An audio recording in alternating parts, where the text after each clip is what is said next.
Director Jarvis, I thank you for being here today, albeit under duress, but I'm appreciative and appreciative of your service for numbers of years on behalf of the national parks. But I have a, look, apart from all this other stuff, I have a common sense thing I need to resolve with you. I got 5 minutes, and I want to walk through something, if we can. You know, you've identified a couple of different times the Anti-Deficiency Act, and that has motivated some of your actions. Now, you're aware in the 120 years of the Anti-Deficiency Act, there has never been an indictment or a conviction under that act. You're aware of that?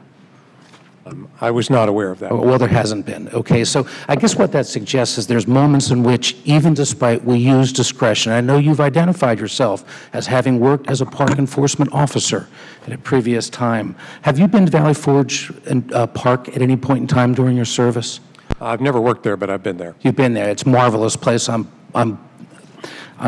privileged to be able to represent that area. But my problem is, I have 20 people who are my constituents that happen to be joggers, and I'm holding in my hand United States District violation 3928431 from John Bell. He gave me permission to raise this issue with you. He was fined $100 for jogging in the park.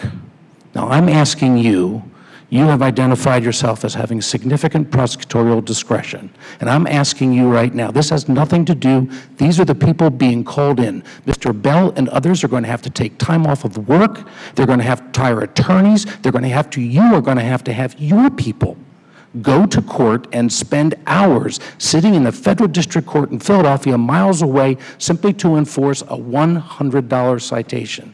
You have discretion. I'm asking whether you will remove these citations, the $100 fines, from the 20 joggers who use Valley Forge Park. I'm not in the position or have the authority to change a ticket that has been issued. That is up to the court system. Now, what I will say— Well, let's go through the record then, okay? Now, because I want to establish on the record that you have allowed this enforcement to take place.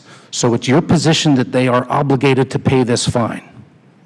If they were issued a citation for violating whatever that was— What violation is it that they did by jogging in the park? It would be on the citation. I don't have— It says park closed. That's what it says. Then they're violating a closed— By being in the park.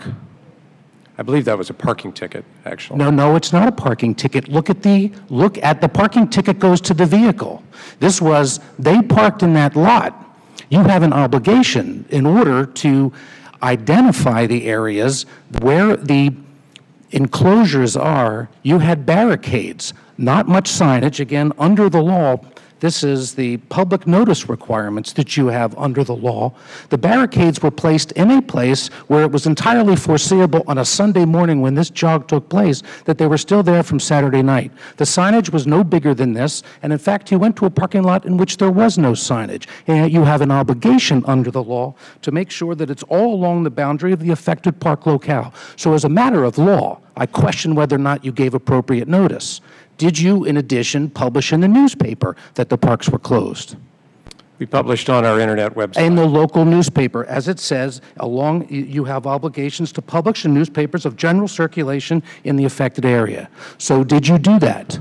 I do not know. So you didn't fulfill any of the requirements. Now, here's the third, and I want to ask you again.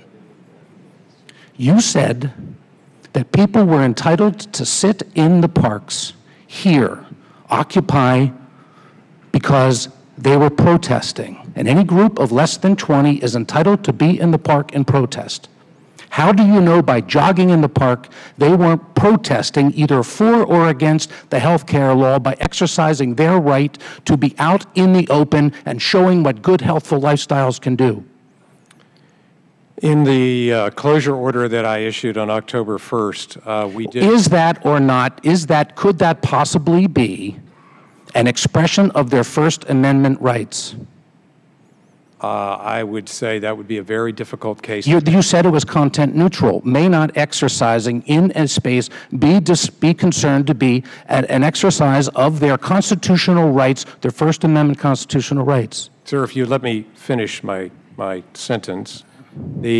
All of the national parks across the system, except for the National Mall and Independence, are closed to First Amendment activities.